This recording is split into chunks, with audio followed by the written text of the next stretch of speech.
Mon nom, d'après les gens du pays, de la région de mon père, c'est une rivière noire qui est à l'équateur.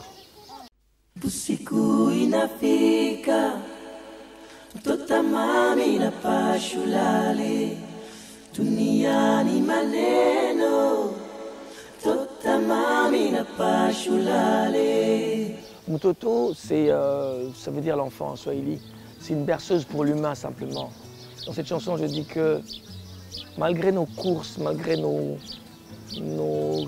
fuites en avant par rapport à la vie, il faut prendre le temps, de temps en temps, de se reposer, de pouvoir se retrouver soi-même. Je m'appelle Lokwa Kanza. Je viens du Congo et du Rwanda. Je suis simplement un artiste musicien qui de temps en temps joue à la guitare et à certains instruments aussi. Le Rwanda, c'est le pays de ma mère, donc je connais un tas d'artistes. Je commence par Cécile, je passerai par Ben Kairanga, je passerai par Gabi Kamanzi qui chante du gospel. J'en connais plein de monde là-bas. L'envie est venue d'abord à l'église. J'avais 8 ans, je suis allé un dimanche et j'ai écouté des enfants de mon âge qui chantaient mais qui avaient des voix magnifiques. Je me suis dit, waouh, j'aimerais tellement faire comme eux. J'aime écouter la musique du moment où elle est bonne, du moment qu'il y a de l'âme, du moment qu'il y a de la sincérité, je l'écoute. Je pense mes débuts parce que c'est pas toujours évident quand on commence, on a beaucoup de doutes et qui ne part jamais d'ailleurs. Et quand j'ai fait mon album, je ne savais pas si les gens l'aimaient ou pas. Tu vois, c'est cet éternel doute qui est là en nous, qui ne part jamais. Le premier album, il est sorti en 93. La première chanson, je l'ai écrite, j'avais 11 ans, mais elle était nulle. Mais pour l'album, c'était Mutoto par contre, c'est en 91 ou 92, je l'ai écrite. En duo, pas beaucoup. Il y a quelques-uns, il y a Fally Ipupa, il y a Jean Goubald. J'ai fait l'album de Papa Wemba. J'ai fait l'album de Pedro Guerra qui est un espagnol. Sarah Tavares. J'ai travaillé avec beaucoup d'autres personnes. Marc-Antoine aux États-Unis qui est un très grand guitariste. L'album de Mireille Makeba que j'ai co-arrangé et écrit. D'autres je ne me souviens pas, mais j'ai participé à beaucoup de projets. J'ai 2 chanteuses, 2 très grandes chanteuses que j'aime beaucoup, que j'aimerais tellement réaliser leur album, donc Roselyne Belinga et ma fille Malaika Lokwa. Et aussi, entre deux, j'aimerais finir mon album cette année pour pouvoir le sortir l'année prochaine.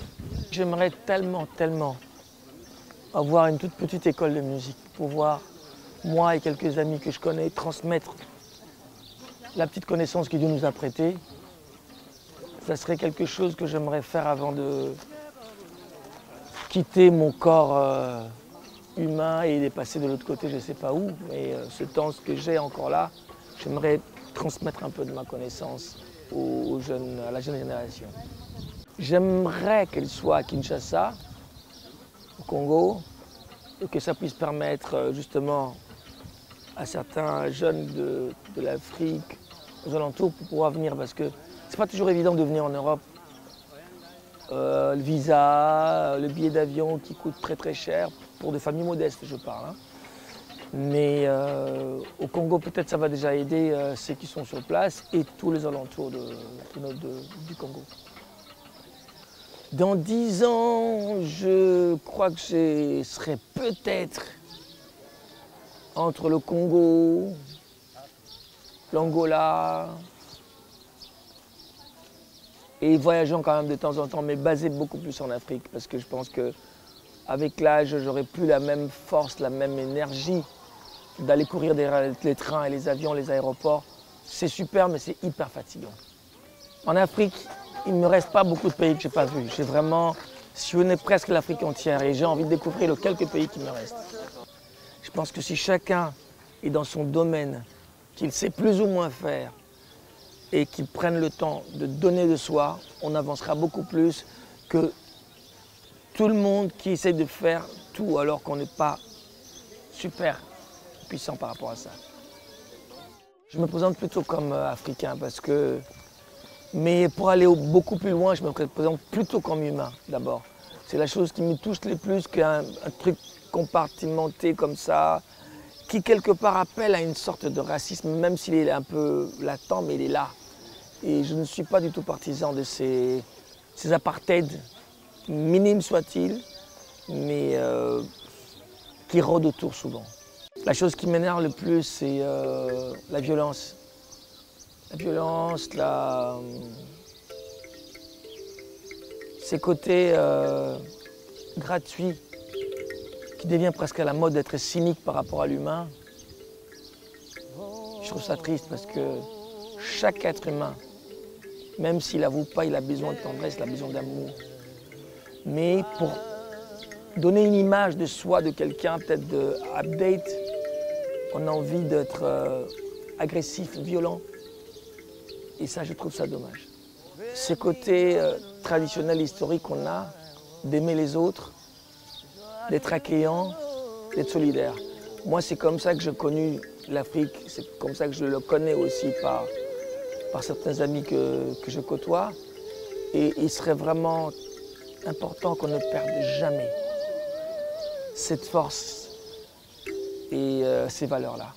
Sur mon prochain album, j'aimerais parler de la vie simplement, avec tout ce qu'il englobe, de beau, de pas très beau des fois, des rêves, de l'humanité surtout. On a besoin d'amour.